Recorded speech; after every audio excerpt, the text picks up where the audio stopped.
A note. Following advice from work-life imbalance may lead to action being taken by HR, your family, the authorities, or higher powers.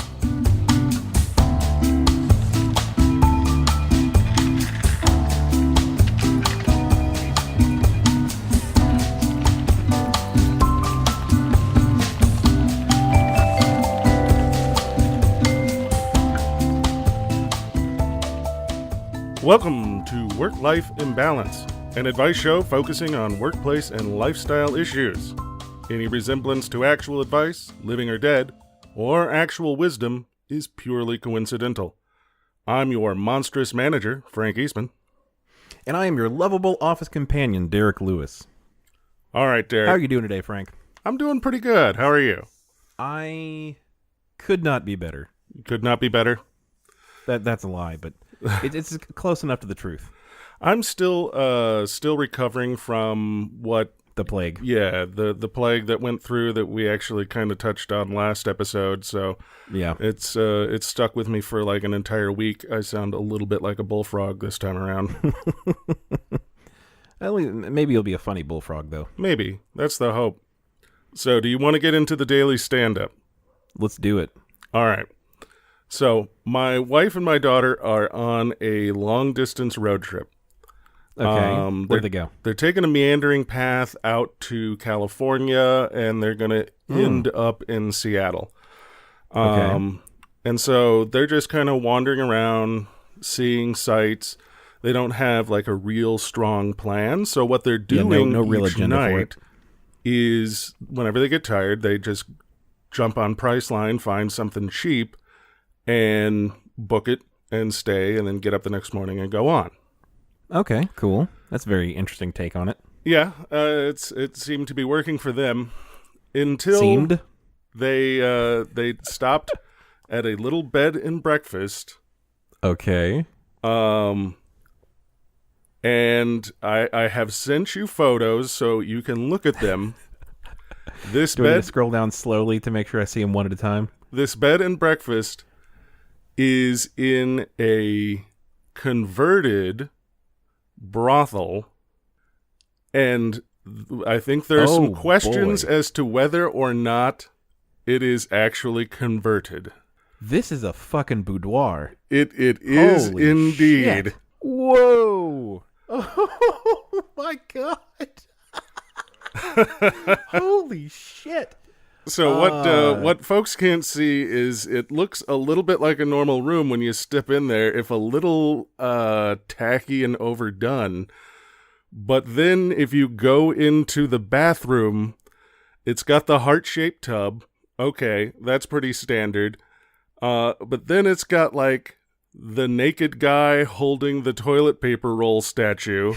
Yeah, the naked butler with exposed penis sitting there holding your toilet paper. And like a painting of a nude woman. So I don't know if they were going for thematic or if it was some sort of club that they did not know that they were not supposed to be staying at. It was on Priceline. Wow. So she had absolutely no idea what it was going to be like until they got there. And she's like, you're going to have to check this shit out. Are there no pictures at all on Priceline? I don't know. Sometimes there are, sometimes there aren't. I imagine it was like on the outside, and it's one of those things. It could be kind of subtle until you get in there and you're like, the toilet paper's being held by a little statue of a man with no The pants. roll through the center is literally a penis. Maybe this is not a family friendly place, but no, I'm looking at the pictures, and the first picture you sent me is the picture of what I assume is the bedroom.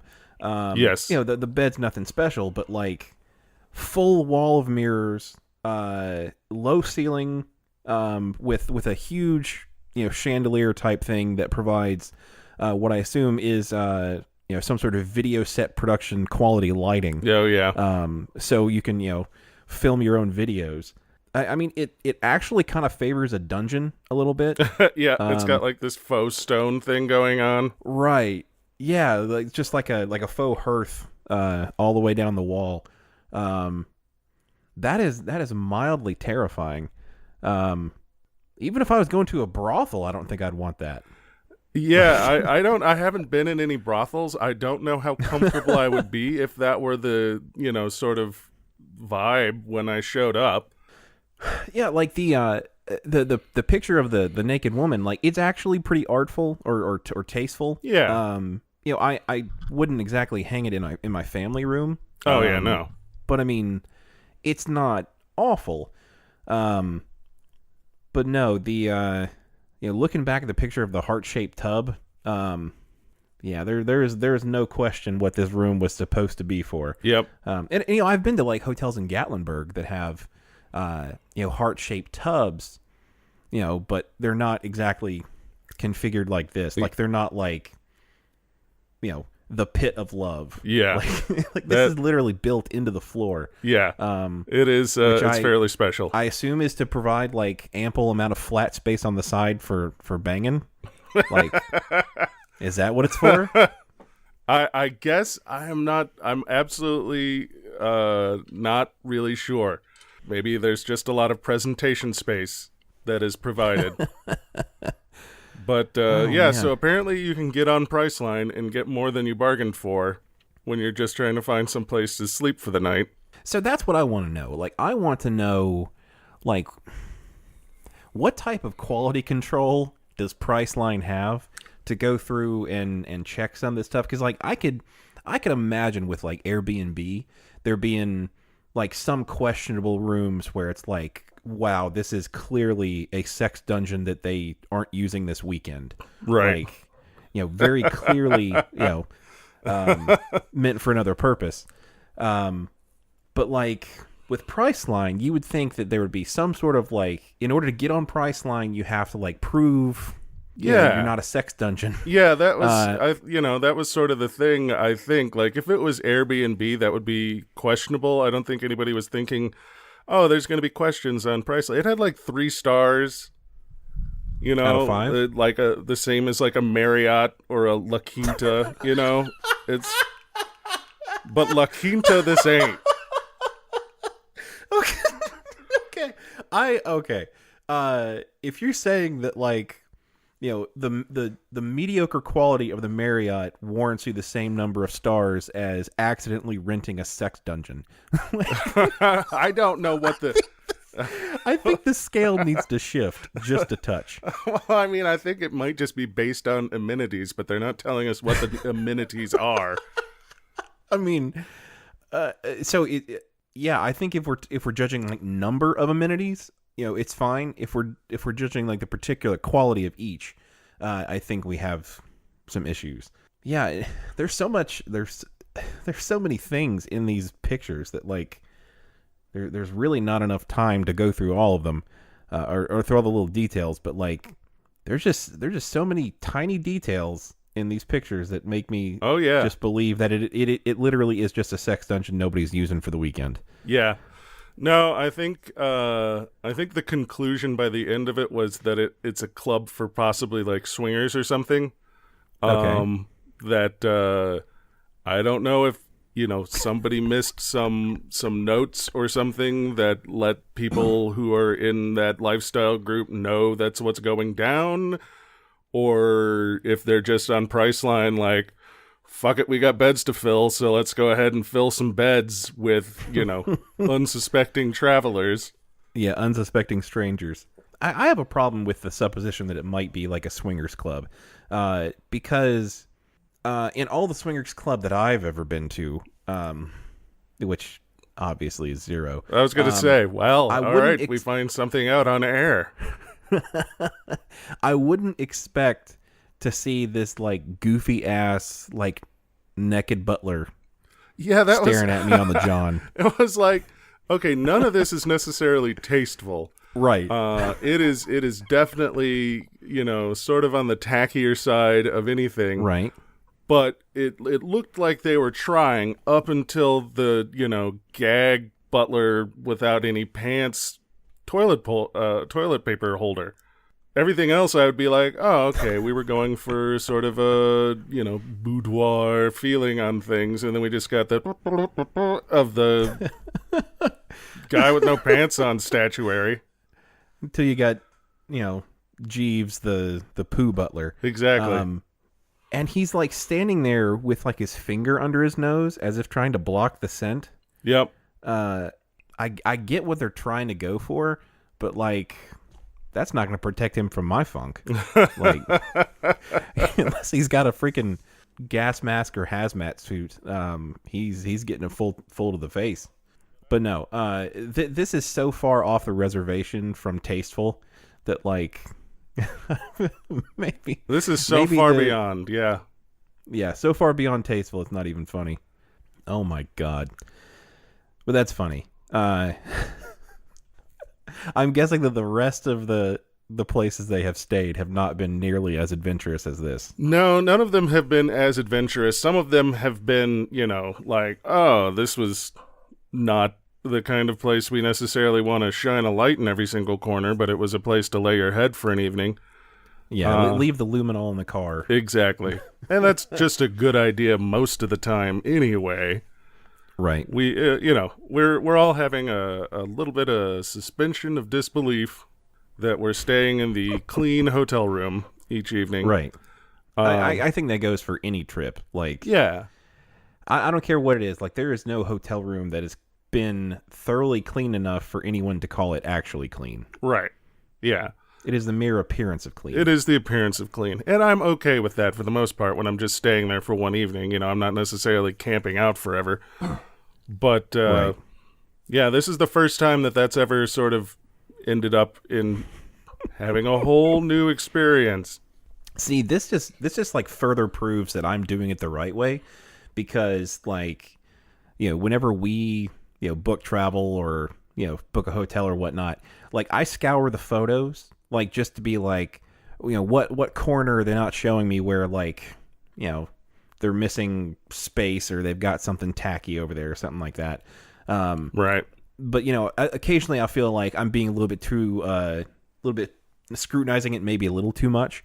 But no, I think this is going to help me crank it back up to 11 whenever I look at photos, because so now I want to see the bathroom, I want to see the art, I want to see the toilet paper holder, and I want to see the mirrors in the bedroom, and whether or not they are full length. Whether or not they are full length and on the ceiling too.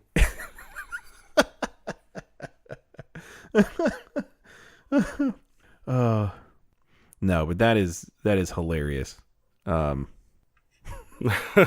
Priceline needs to up their game, because apparently, if a family can accidentally rent a sex dungeon, probably shows that their quality control is not good enough. Yeah, I don't know what you've got to do to get listed on there.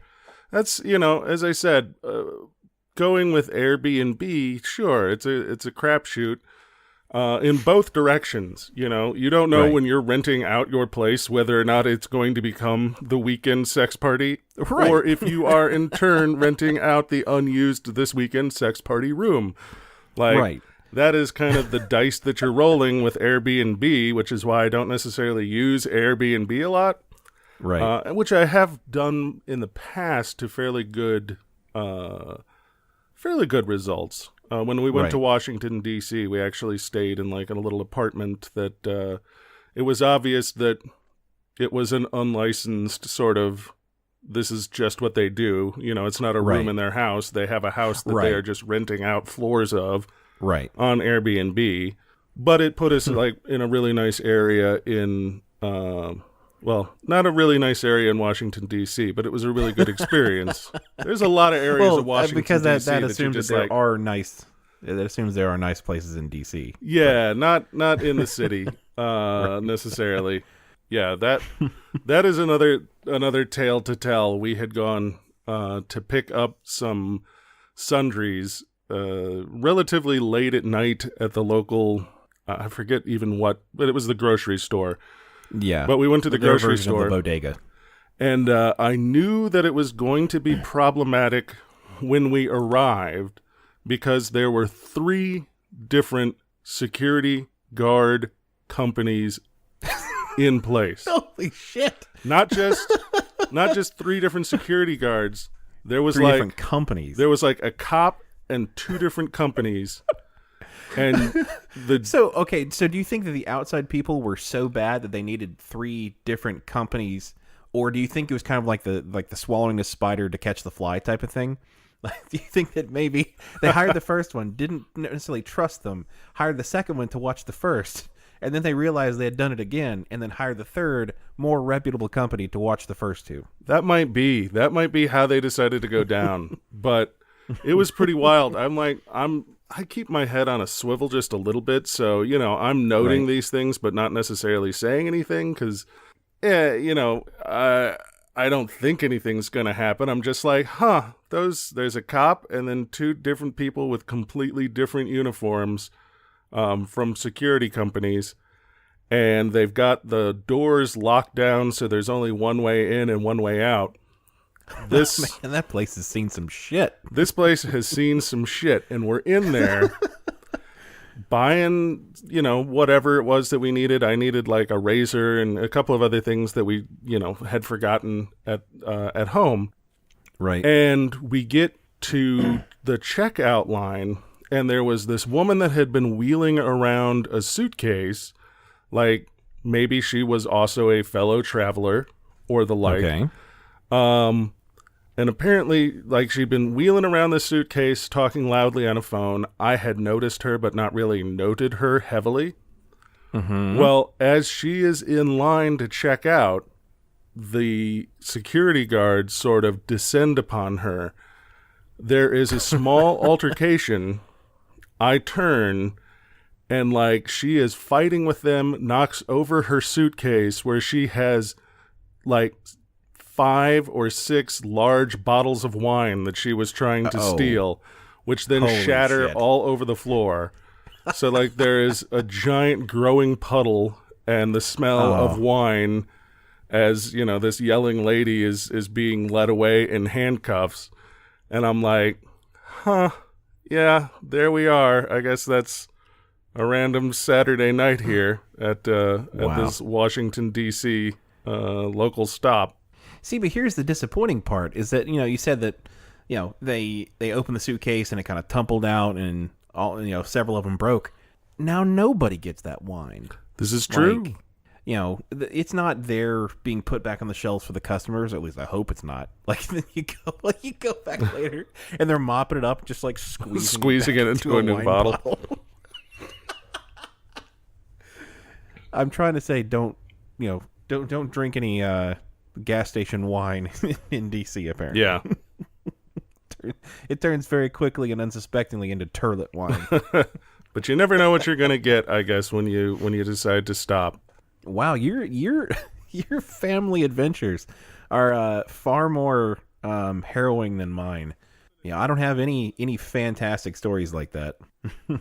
Yeah, it's not an adventure if there's not some danger to it. I mean, that's true.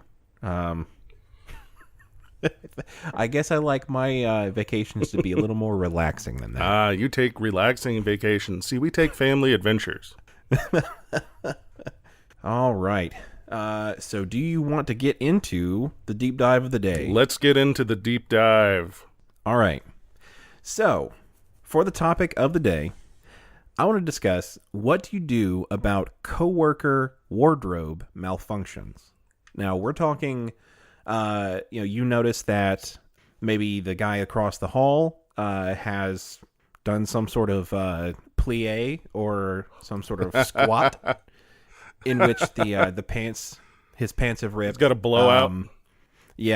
Or we can do like different schmutz on the face, boogers, miscellany, things like that. Doesn't necessarily have to be wardrobe, any particular piece of the wardrobe or whatnot. Just in general, wardrobe and hygiene malfunctions. Now, I did have a coworker who, on more than one occasion, would show up to the other literal daily stand-up with his fly down. And we're on camera for the daily stand-up, and there's a whole bunch of people there. So, it's one of those things where I'm trying to subtly let him know, like, right, hey, do dude. A simple XYZ was not sufficient. Well, I eventually had to say XYZ, but so many people know that already that, when I'm like, hey, yeah, Jason, it's not subtle anymore. XYZ, everyone immediately is like, oh, there you are. You got your fly down again. See, the fact you've had to do it on more than one occasion, the first time that was an accident. Second time, that becomes, kind of a, okay, he's just generally not mindful of his wardrobe. Third through 20th times, I think he's just, he's creating either a trend or his own personal habit. I mean, it could be a trend. There are various things that have become fashionable that I am not necessarily having my finger upon the pulse of. We already talked about, raccoons fucking in trash bags around your midsection. Yeah, I mean, if that could be, it could be the next thing. The next raccoons is just having your fly down all the time. I'm sure that they will have special pants that just don't have a zipper. There's just like a gaping sort of pocket right there. People will have to start wearing special underwear that's really stylish. Like, check out my Heart's underwear, and they're specifically wearing them just because they've got the zipperless fly. And see, that's the kind of stuff I was talking about. Maybe maybe this is a new trend to like if you're wearing like your tidy whitey Hanes or your boxer shorts with the with the weak front that doesn't close all the way. Oh no. Should not partake in this trend. Yeah, no. But if it's paired with like very high quality undergarments that are specifically tailored to be shown off to people, I'm not saying that it's necessarily office appropriate. I'm just saying maybe somewhere somebody is thinking about this idea. This is where we pitch an underwear company. I think the market's a little crowded. We could do fly undies, but, man. Fly undies. The fly as in looking good, but also to be seen through the fly. Put a pin in that one. That's the next $1 million idea. Gonna see me on Shark Tank. And if I do, Frank, if I let you sell this one on your own and you become a millionaire, I will happily line up to say to hear I told you so. No, man, we can go together. The pitches are always better when there's two people to play off of each other. While we that is true. Absolutely grovel and embarrass ourselves in front of a couple of rich people in the hopes that they will deign to throw some of their cash at us to further enrich themselves. I don't know, man. That sounds a lot like retail. Well, yeah, I mean that's what it is. Right. Have you watched the Shark Tank? No, I've heard the jokes about the Shark Tank. I've seen things that are Shark Tank adjacent, but I've never actually watched the show myself. It's one of those things that's on one hand deeply saddening. Like it is 100% the parade of late stage capitalism, where you've just got like this panel of insanely rich people, and people are coming in front of them to pitch literally shit no one needs, but that they think enough people will want, So it's like, here's a dog collar that sings Merry Christmas tunes, and then the lady that is made millions on command or constantly. I don't mean to interrupt you, but I'm just saying it's going to be constant. I need to know more details about this. It's got to be. It's a constant, just jingle bells on repeat forever until you or the dog is exhausted its life force. I thought maybe this was like a slightly less cruel shock collar. The dog barks. It's like, don't bark, dog, or you'll have to hear Merry fucking Christmas for 10 minutes. See, we're workshopping it, man. We're workshopping it. We got yet another product that we can go in and pitch at the Shark Tank. But yeah, so these people are going in and they're pitching this shit, and generally it's stuff that people don't need, but they're doing it in, they're trying to go big, if nothing else. So they're coming in and they've got all these spiels that they have put together, little bits, and they've got props and stuff like that they Right. wheel in. Like high production value type of stuff. Well, high production value is questionable because they as high as they can do with normal people. Now. right. This is oftentimes people that are coming in trying to get something off the ground. And so, they're coming in and they've got mock-ups or they've got samples and stuff like that. And you can see as time goes on, there are fewer people that are just showing up to pitch like a company with some accompanying, shots of pictures and stuff. And more people are like, here, I brought you a physical dog collar that every time your dog barks, it sings Carol of the Bells, but with dog barks. Oh, God. And it's just kind of sad to watch, but at the same time, it's fascinating to watch because people are doing like, they're like, I'm willing to give you 5% of my company for $75,000 so that I can, get a company in China to make 10,000 units of these dog collars, and then, I'm going to buy them for $5 a piece and sell them for $25, and et cetera, et cetera. Right. And then, they play the rich shark people off of each other a little bit as they decide to, undercut each other, or nobody will take the deal, and there's some amount of drama. But it's all sort of overshadowed by a general sense of deep sadness. like even because the thing is, I'm assuming that none of the Shark Tank folks ever give a good first offer. It's kind of like the guy from Pawn Stars. Exactly. It's like yeah, I've got this great idea for, I think it's a multi-billion-dollar idea. I just need a little bit of money to get it started, and then we'll be fully functional, and then we'll be off to the races. The Shark Tank guy's like, I'll give you $10,000 for 90% of your company. Essentially, it's a little bit like that. It's like that's the best I can do. Oh, there's one guy on there, and it's one of those things. Part of it's sad, and then part of it is also fascinating to me. I kind of enjoy these kinds of things. I can sense that. Oh, well, on a very because it's literally a parade of human depravity. It's a parade of sadness and human deprivation and just man's inhumanity to man. Desperation is mixed in there. So of course it's the kind of shit that I feed on. Yeah, I mean, that's like your bread and butter. Just package that up, put that thing in a fucking cereal, and that's your breakfast. And so they've got these guys. They're given little pitches like, all right, I'll offer you $75,000, which is most of what you're asking for. You're asking for 80. I'll give you 75. You wanted 80 for 5%, but I'm going to take 8%. And so you watch these people. They're trying to do relatively significant mathematics in their head. And there's one guy who's on there whose favorite thing seems to be he will make it as complex as possible and as safe for him as possible. And almost never takes any deal unless he can get it. And all of them are enormously safe for him. So I can see why he's fucking rich. But they're also baffling because he's like, all right, so you asked for $75,000 for 5% of your company. How about this? I'll give you $50,000. It's a loan. It's got 3% interest. I also will get 6% of your company.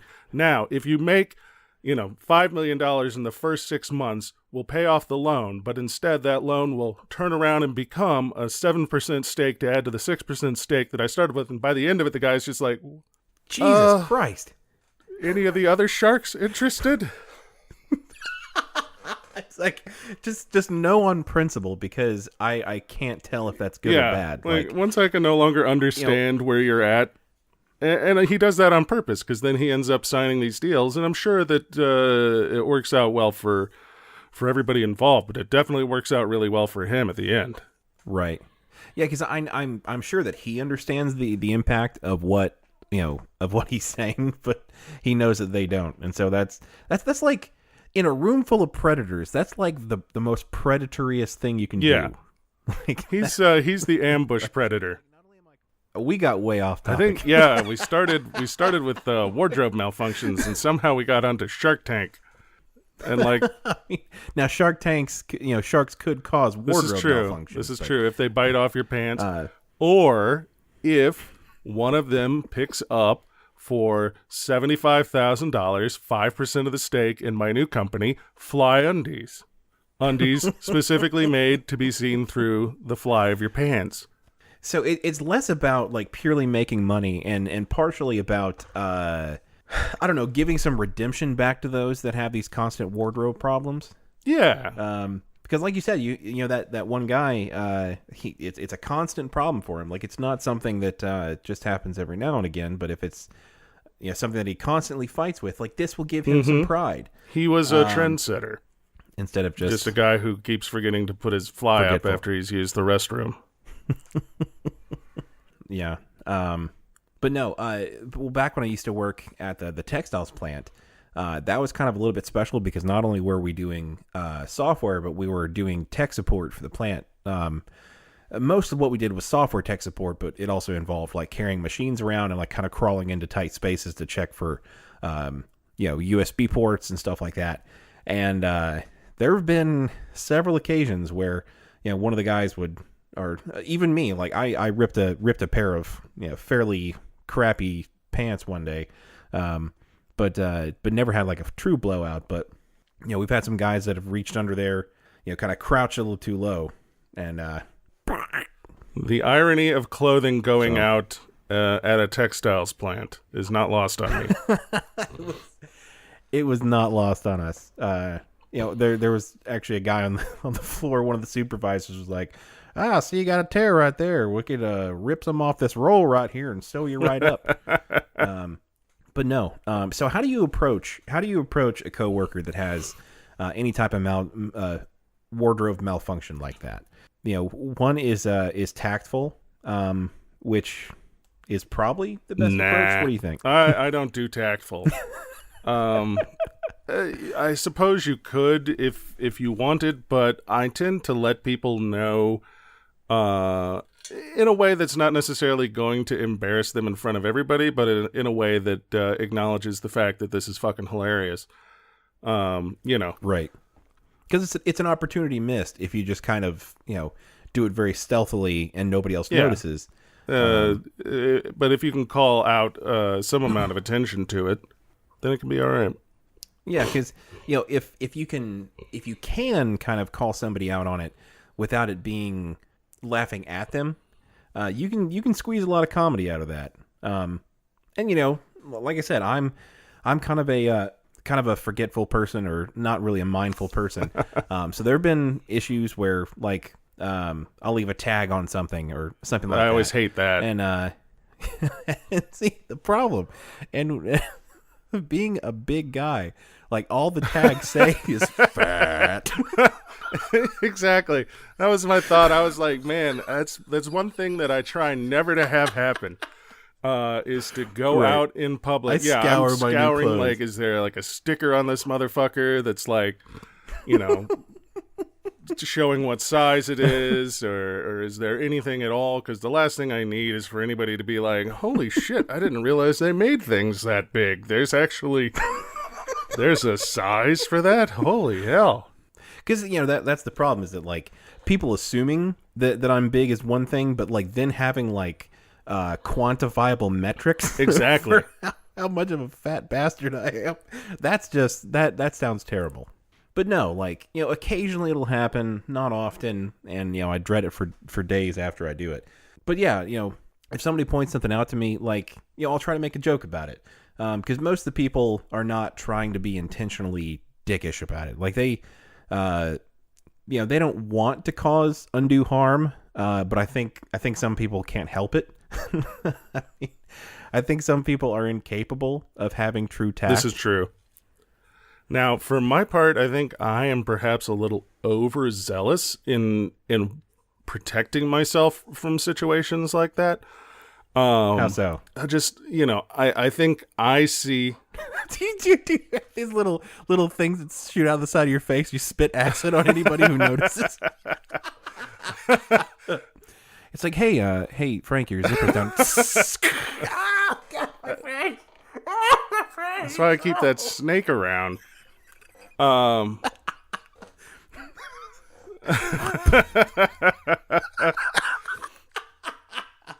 no, I was just gonna say, like, so if you've ever gone to the Thai place, and they've got over at Surin, they've got this really nice chicken noodle bowl, is what they call it, and it's got absolutely no, chicken noodle soup from an American palate sort of situation, but it's a nice light curry, but it's definitely very wet and very noodly, and invariably there is no way for me to eat that without getting like at least a light speckling along the front of my shirt somewhere. Just the nature of the dish. But I will be... Yeah, it's definitely going to be eat a little, wear a little situation. I will be upset about that for the entire day. And for me, it's like, oh, here's 1/2 of a millimeter of sauce that got on my shirt. And I'm just like, God, this is terrible. I've got this spot on my shirt.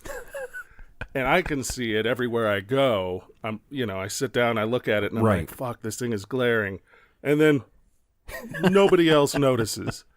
Nobody else can see. Nobody else will notice.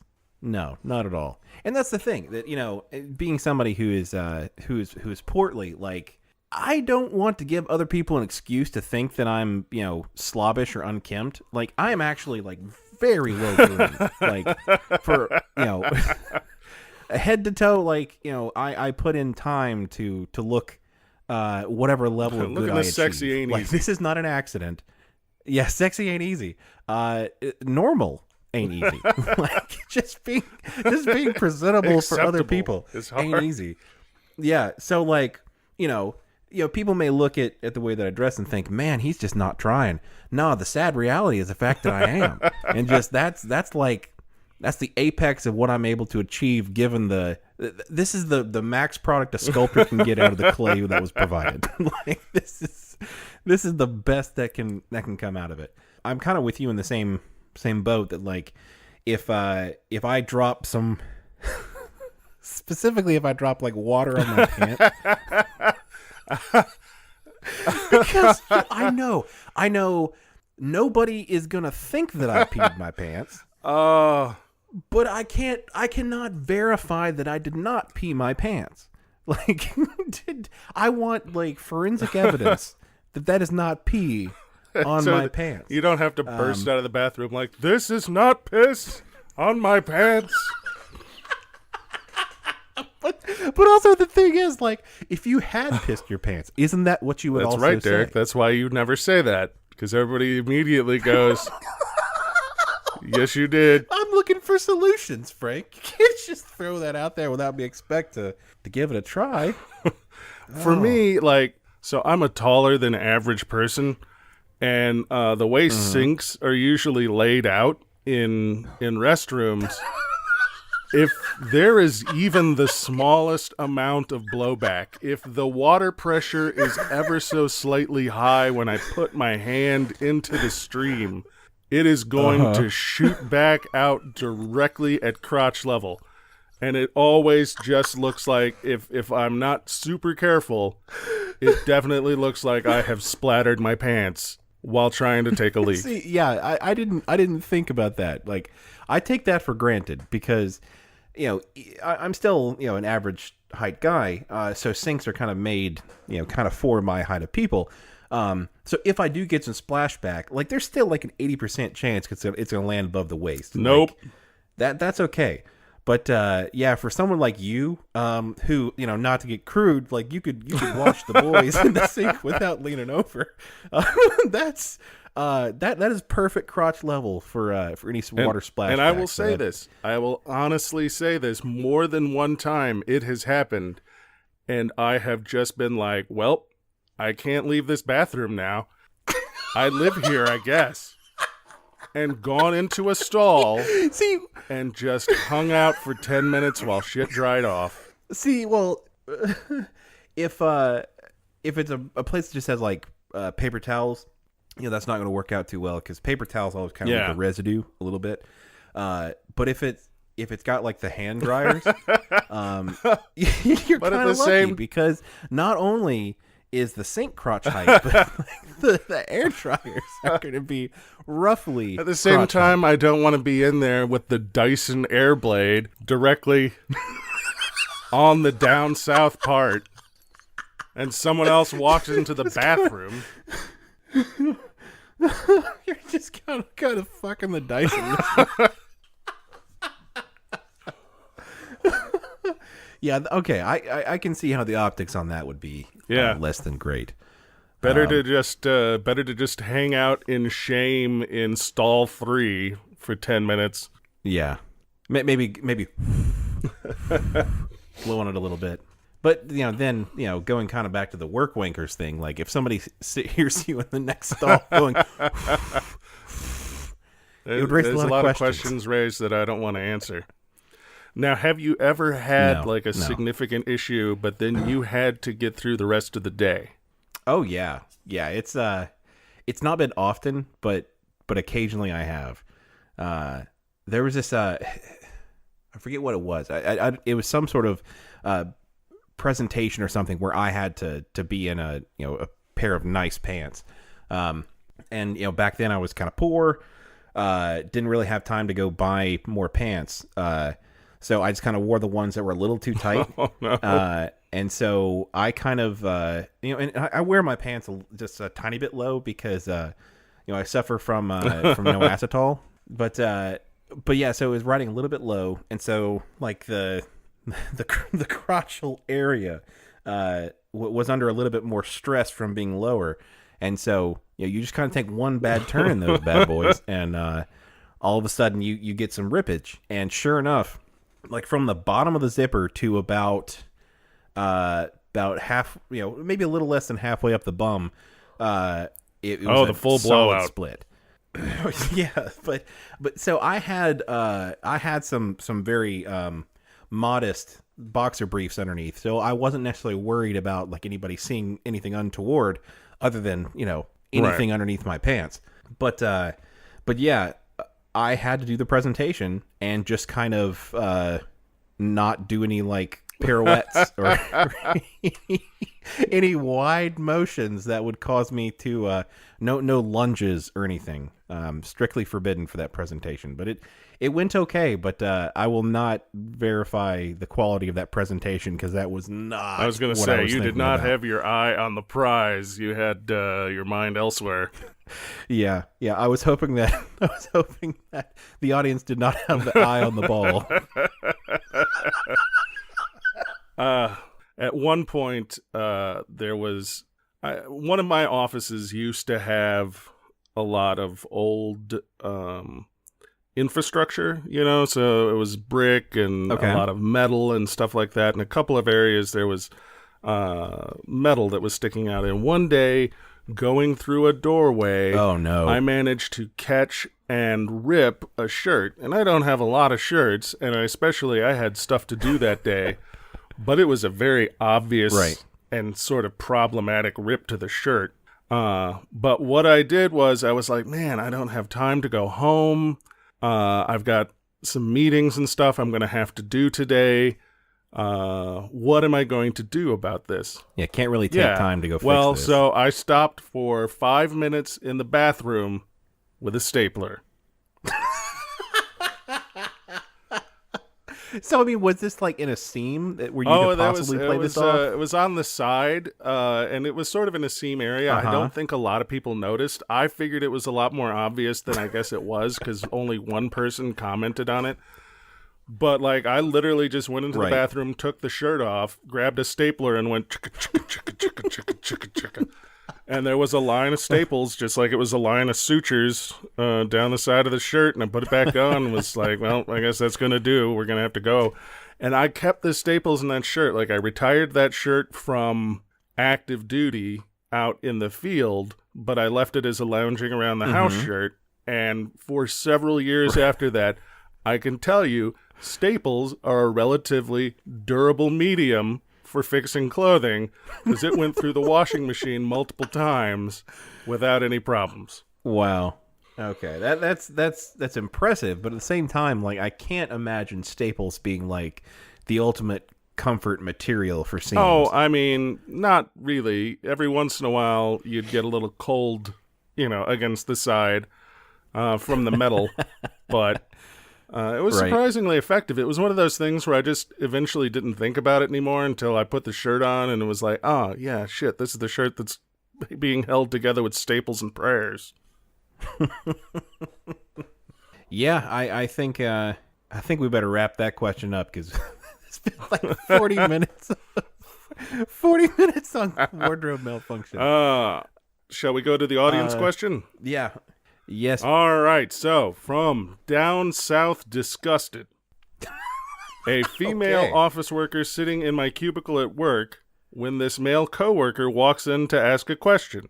The whole time he has his hands in his pockets jangling his change, but in the process of jangling, keeps adjusting the family jewels at your face level. What to do? Oh, no.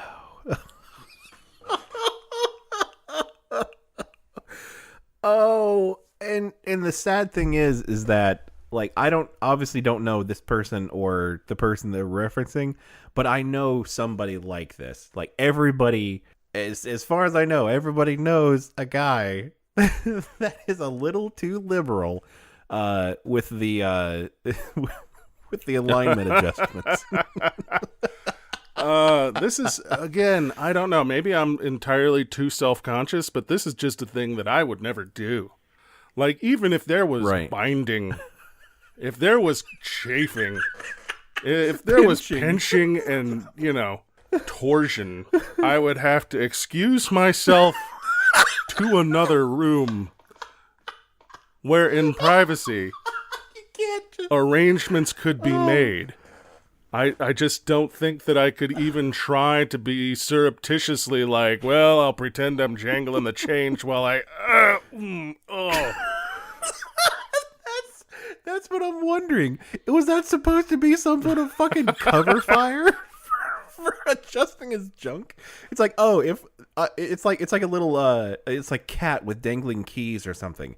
If I dangle this in front of them, they won't notice me adjusting the angle of my dangle. Like, that's, oh my god. So I mean, first of all, like doing any type of adjustment around other people. No, that's off limits. I will go ahead and say that now. Yeah, that's pretty rude. And I can't think of anything that would really make it acceptable. Like, there's really no condition. No, your shit could be on fire, and you should excuse yourself. Right, you can just excuse yourself for a moment.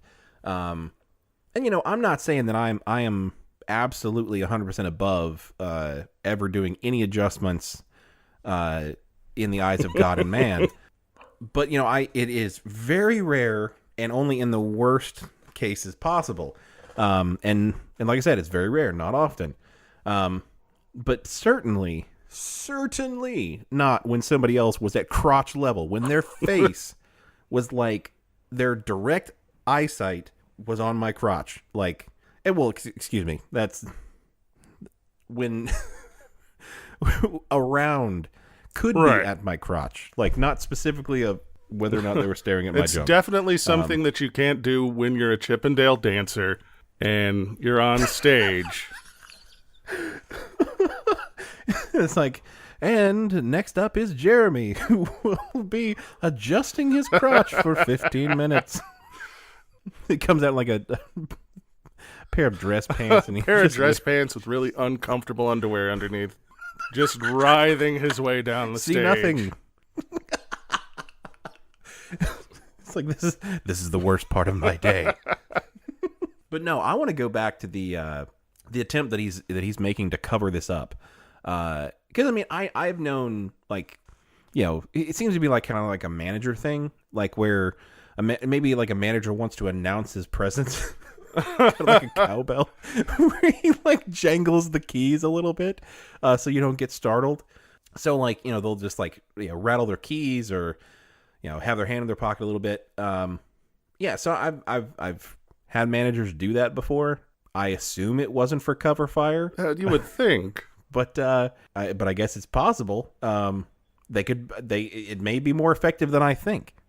Like maybe it's effective on me. Maybe I am the one they're trying to distract, and I'm like, ooh, wonder how much change he's got in that pocket. Never mind that he is open handcuffing his testicles. I don't think this can be an accidental thing, and if anybody ever does it, it is immediately, I think that's a foul. And the real question, not just the statement, is what do you do when you're in that situation? Which I don't know, as we're necessarily the people who can give that sort of advice. We're not women in the workforce. I mean, if you were to come over to my cube while I was sitting there trying to work, and you're like, trying to adjust stuff, I would feel free to call you out. I'd be like, damn, Derek. Right. You know, that's, this is neither the time nor the place. You should go do that in the bathroom with the guys from episode 1. Maybe that's what all the shuffling was about. No, I would feel that that's totally appropriate. Like if I came over playing, a condensed version of Pocket Pool, and you just were just like, hey man, quit touching your junk. Like I would feel chastised, but like rightly so. Like I would feel the correct amount of crappy about doing that. But I that's kind of a little bit tricky because as the opposite sex, like if somebody else is doing something fairly private in public, that's kind of a question. It's like all right, Jennifer, can you stop scratching your tits like all over the office? Like see that is not the appropriate way to which I guess is the one of the inverses of this situation. It just doesn't happen the same way. I mean, we don't have the same sort of layout in terms of society or physicality, but it's especially a fraught problem for women, and that's why I'm going to forward a concept, and let me know how you feel on it. The no-fault cock punch.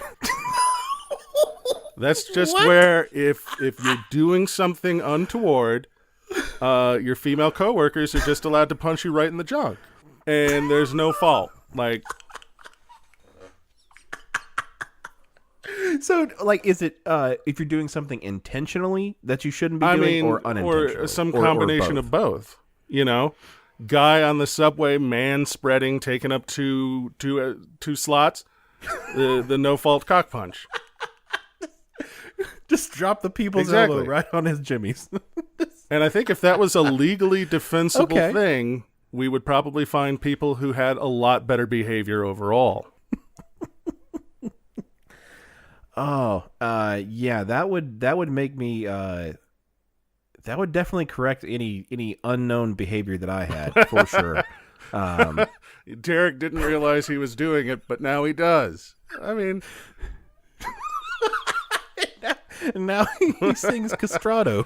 I mean, if that's your unconscious tick, then you've got a lot of deep-seated problems.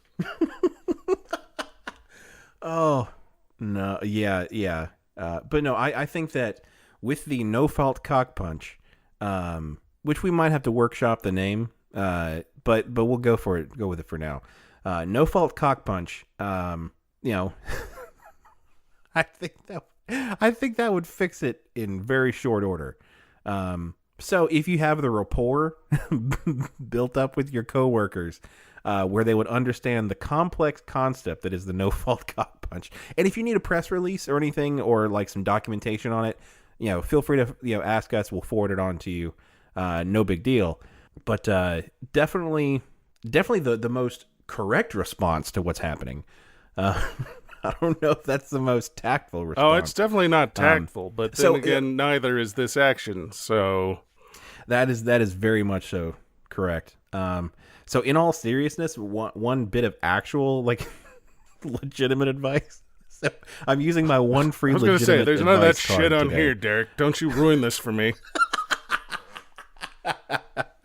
I would say if there's another male coworker that you could kind of like bring into the ploy, and kind of say, hey, you know, Greg is just like, you know, he jangles for a second, then he goes to town, goes back to jangling, goes back to going to town.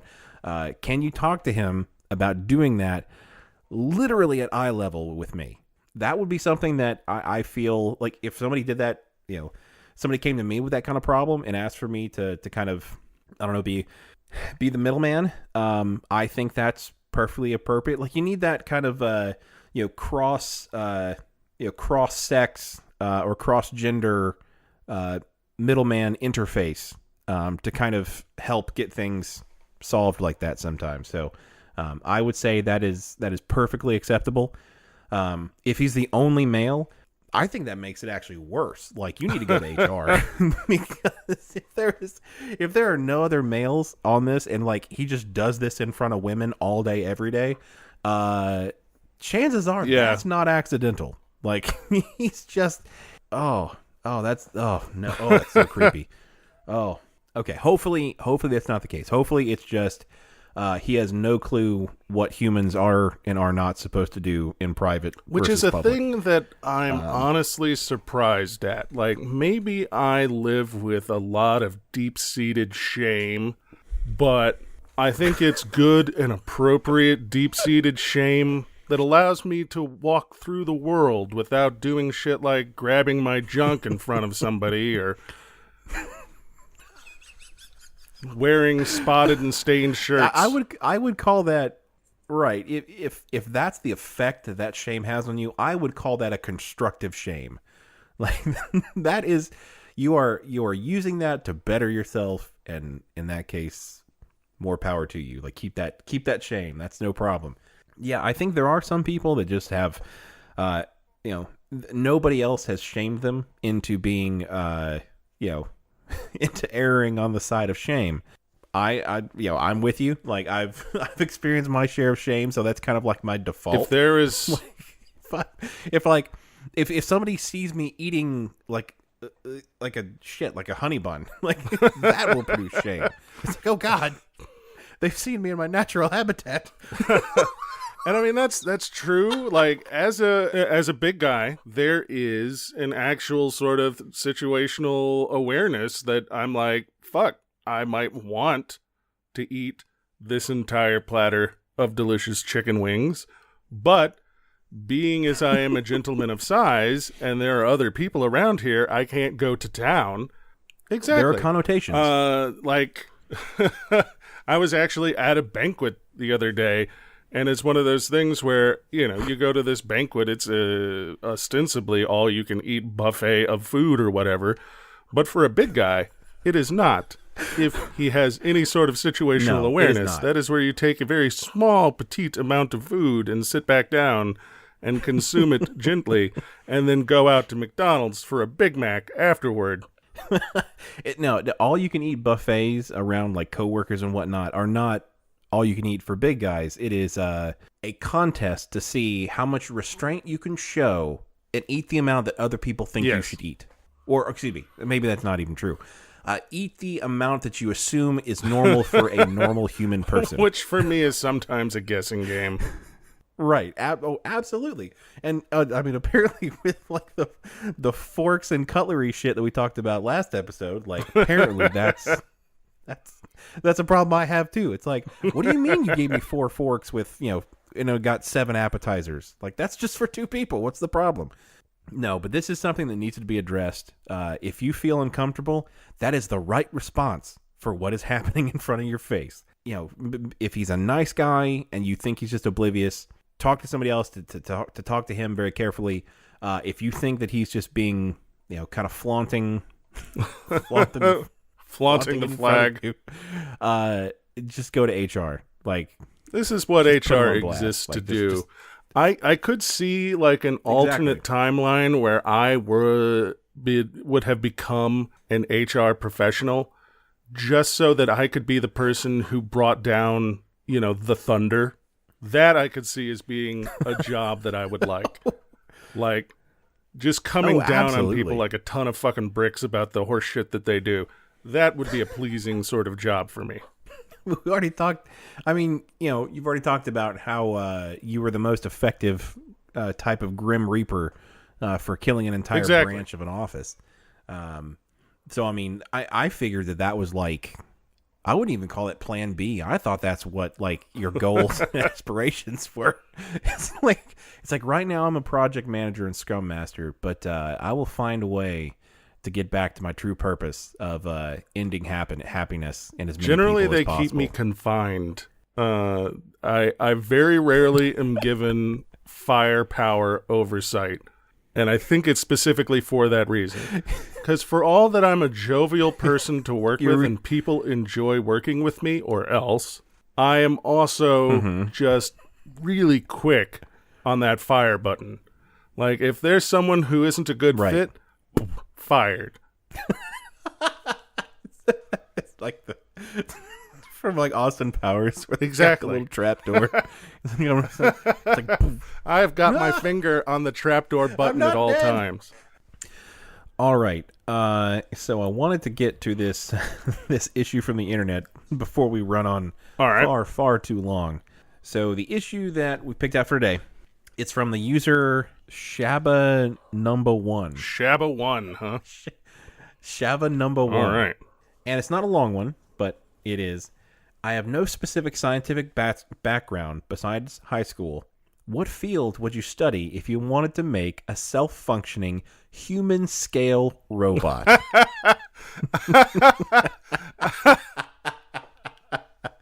See, this is one of the ones where it doesn't have to be like super complex or anything, because there's only one right answer. Not to his question, but to like the bigger question of why.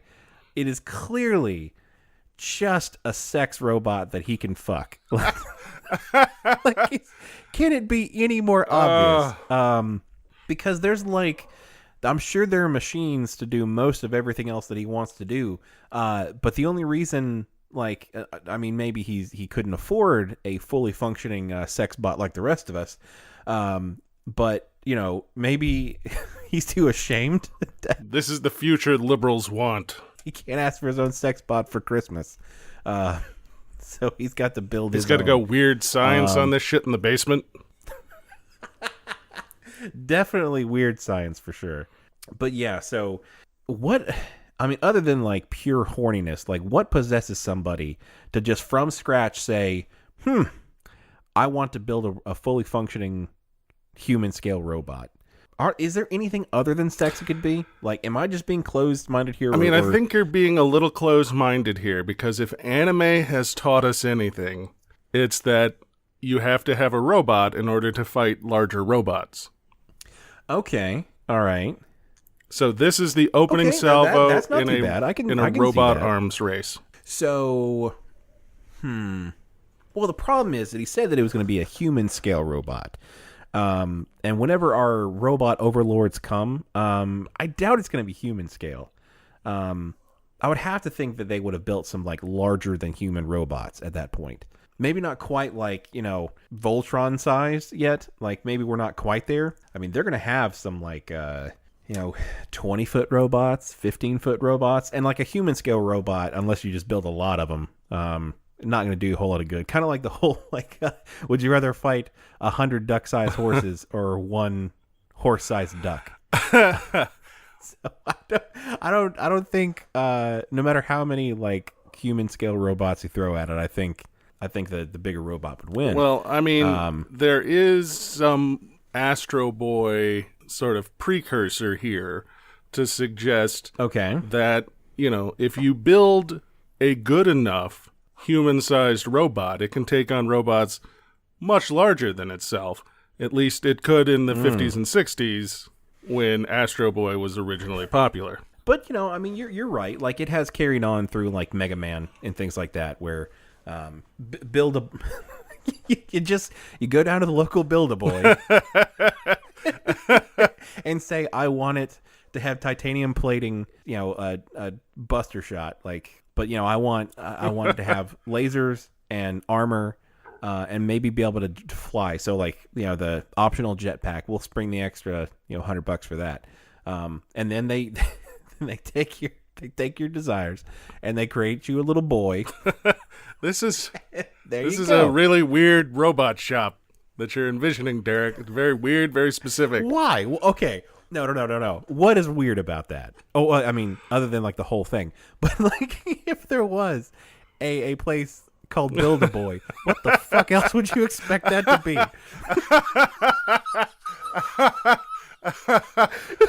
What other type of reputable organization could reputable exist is the question. I'm like, a high-end gay brothel of some sort sounds about appropriate for that. It could also be named for like a gym. There we go. You know, Build a boy, make a man. I honestly, I don't know if I'm going to get a membership at Build-A-Boy, the gym.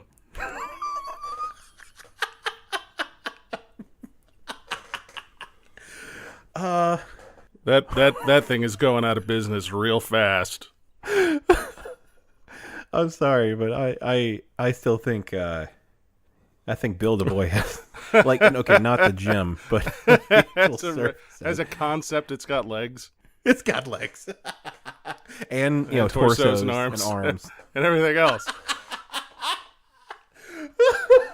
Now, I'm immediately thinking with today's technology, this sounds kind of like, with Waiter and all that kind of stuff, where you can order any sort of takeout. This seems like a customizable male escort app. I'm thinking we've got drop downs. We've got interfaces. Oh.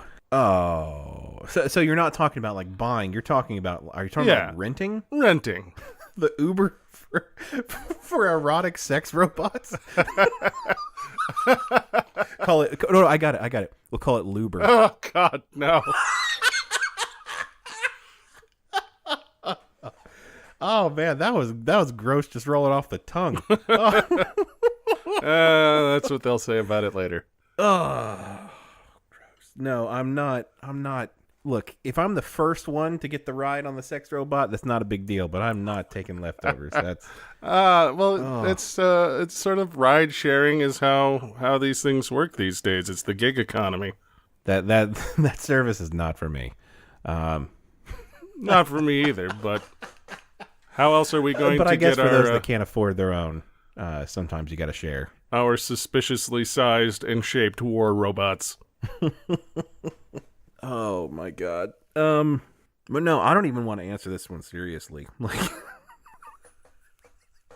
Like there is nothing that a high schooler could do with a fully functioning human scale robot to do any good. Like, I mean, at best, like he's hoping that like it'll go beat up his bully. Like that's I think that's a movie we're creating here. This is this is how like 60% of shitty 80s sci-fi movies start. Right. What was the one with Hugh Jackman where Chappie or something? There was no, it was the one with the Rock'em Sock'em robots. Real Steel. Real Steel, that's the one. There we go. That's basically what they did. It's like, let's build a robot so that we can let out all of our teen angst. Like, that's it. That was a father-son bonding film. I would say that you're right, but I haven't seen it. Hugh Jackman could be a bum that walked in off the street and showed him how to build robots, for all I know. The basic storyline of that movie is that Hugh Jackman is a boxer who is put out of work by robots and then bonds with his son over being put out of work by robots. Right. By building a robot. Okay, got it. Although I will say, I feel cheated because you have robbed me of something. And that is the ignorant bliss of not knowing the plot to that movie. And then in the end, he finds out that the robot was within him all along. That's the origin story of Wolverine.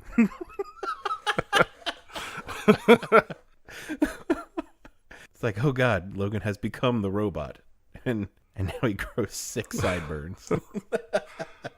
All right, well, I think it is about time to punch the clock. What do you think? I think so. Do you have any questions you'd like for us to answer on air? You can send your questions to questions@wlicast.com or any feedback or comments to feedback@wlicast.com. You can also visit us on Facebook at facebook.com/WLIcast and on Twitter at WLImbalance and use the hashtag WLIcast.